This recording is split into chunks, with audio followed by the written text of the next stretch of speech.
While some fans are getting busy riding dragons in Doom: The Dark Ages, there are those who are trying to seek answers to some burning questions. Buried deep inside the lore of Doom lies the secret, one of the most elusive mysteries, about the identity of the Wretch, responsible for one of the most world-altering acts by providing the Praetor suit to the Doomslayer. The Wretch played a major role in the Doomguy's arc. But who is the Wretch? A fallen sentinel? A rogue maker? An exiled god? Let's take a look at this crazy act of kindness from the Wretch and see if we can figure out the true identity of he who shall not be named. Before we go into our explanation, we have a very small request. If you like our content, please support us by subscribing to our channel. This is a small click for you, but for us it means a lot. Thank you. Let's begin.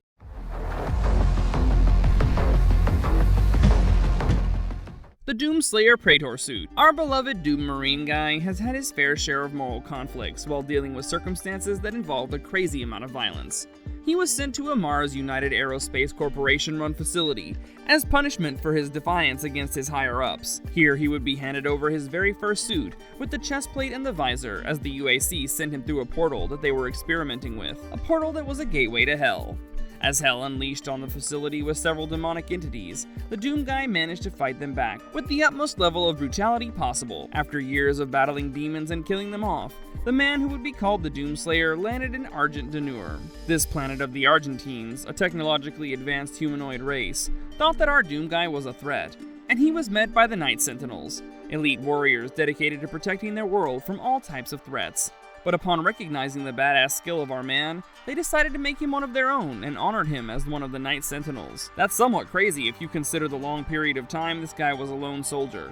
And now he's become one with the warrior race for a civilization that was years ahead. Even though his mind had been crippled with rage, the Argenta were able to understand his language, and they decided to put him through a test instead of killing him off as a threat. After he proved his worth, they decided to keep him around. And he would only prove his worth a lot more when the demons of hell decided to invade Argent D'Nur. As he continued to fight them valiantly with his years of experience slaying these creatures from hell, the rest of the forces of this world were completely overwhelmed. Then the Seraphim, a maker, decided to arrive and offer his help to our friend to defeat the Dreadnought, the monster titan leading this demonic assault. To help him out, he was submitted to the Divinity Machine, which granted him some crazy powers that allowed him to slay the hellish beast using fierce speed and a crazy amount of power. After he managed to brutally kill the Dreadnought after stabbing the beast's heart, the Sentinels decided to give him the title of the Doomslayer. The Codex says it better. In the first age, in the first battle, when the shadows first lengthened, one stood, burned by the embers of Armageddon, his soul blistered by the fires of hell and tainted beyond ascension. He chose the path of perpetual torment. In his ravenous hatred, he found no peace, and with boiling blood, he scoured the umbral plains, seeking vengeance against the Dark Lords who had wronged him. He wore the crown of the Night Sentinel, and those that tasted the bite of his sword named him the Doomslayer. The Night Sentinels had a brave warrior amongst them, and they would go on a number of expeditions.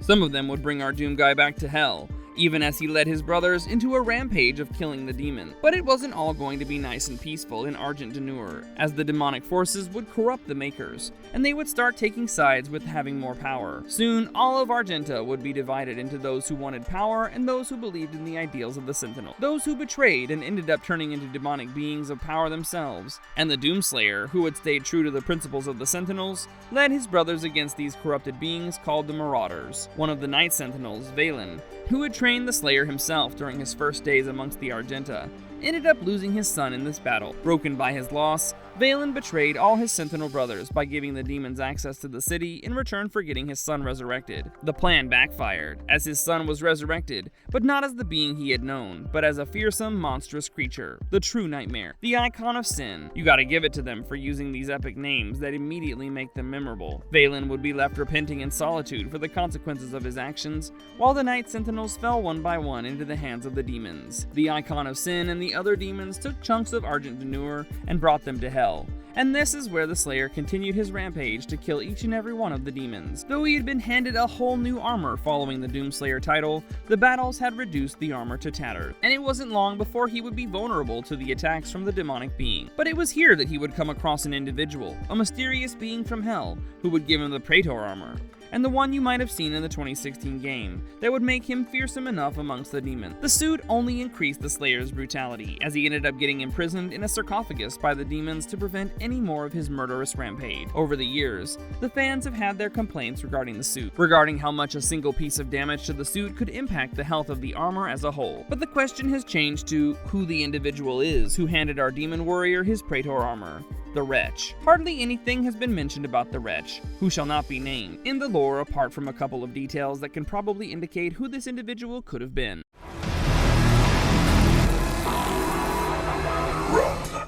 What does the lore say? The Doom games have been very particular about some of the most significant characters for our Doom guy, and following their appearance in Doom, they were given proper introductions in future games. 3 of the most essential of these characters who have played an important role in the Slayer's arc include the Seraphim, the Betrayer, and the Wretch.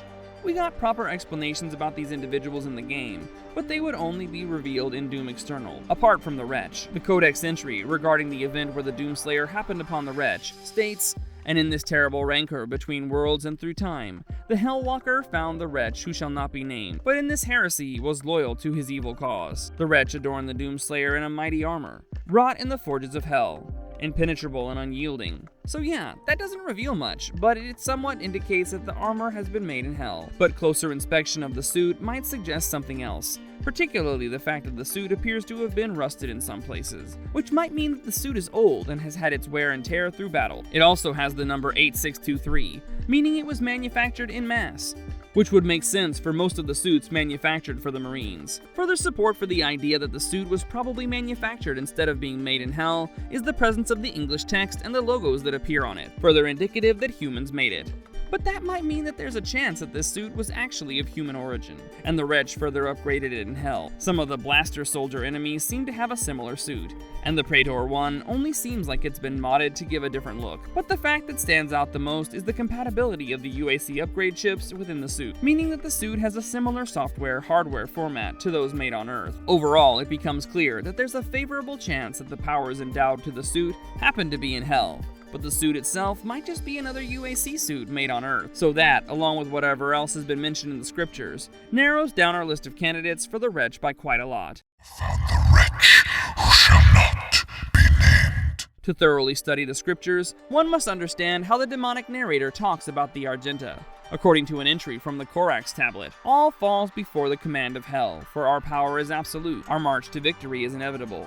Before our armies, even the elemental wraiths of Ardent Denur were subjugated. In that great victory, the Night Sentinels, protectors of the Wraith, were betrayed by one of their own, and the wretches wept as we devoured their word and took the well for our devices. None stand against us, for treachery resides in all things, and we shall set it free. Here you can see that the demonic narrator references the Argenta Denurians as wretches, and then the Codex intro doesn't reference the Wretch as a proper noun, meaning it's just a term and not a name. So that does narrow down the list by quite a bit.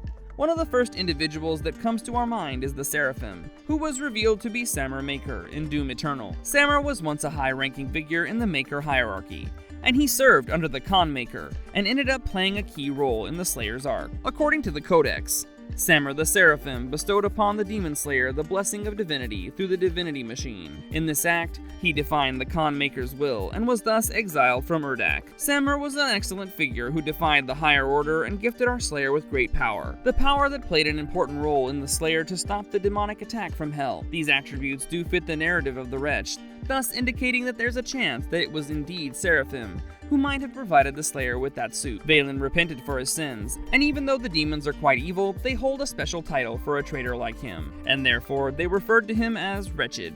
So in a way, the Betrayer also fits right into the narrative of the Wretch based on his story, and it has a larger thematic connection. Now, the mentions of the Wretch indicate that he might not be someone from Hell's ranks, but associated with the betrayal, which is ranked amongst the worst kinds. Deeply affected by the outcome of his betrayal, Valen wandered into Hell and was exiled there. But that didn't mark the end of his narrative. The Doom Eternal arc shows that the Doom guy goes into Hell seeking the Betrayer to provide power for his celestial locator. When the Betrayer meets up with him, he warns the Slayer that working for humanity wouldn't be really helpful for him, and it would only worsen his burden. There's a chance that the Betrayer has tried it himself and failed to make any difference to his action. Even though he provided Slayer with a battery, he also handed over a special dagger that could be used to destroy his son's heart.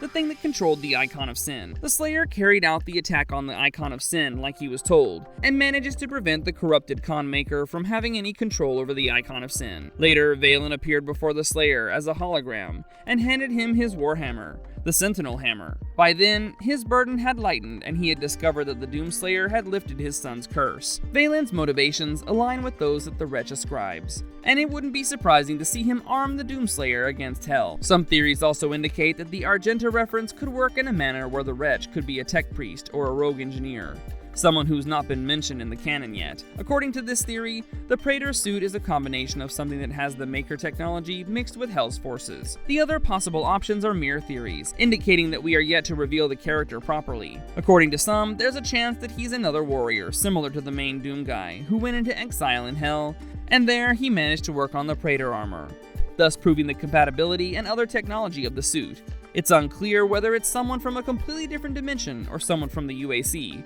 but someone who had seen a fate similar to that of the Slayer and decided to take a different route, instead of contributing to the brutal battle and the killer rampage against the monsters. In an interview, when Hugo Martin was questioned about the mysterious identity of the Wretch, he had hinted that there's a chance that the character hasn't even made an appearance yet.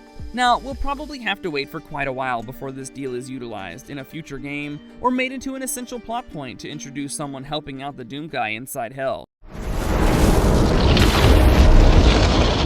Marvelous verdict. Even though the Praetor suit has now become a relic, the mysterious origin actually makes it an important symbol, and quite an interesting part of the discussion. Even though the lore that the developers have created is somewhat complex and rich, it allows for some food for thought in order to develop our own theories for the characters.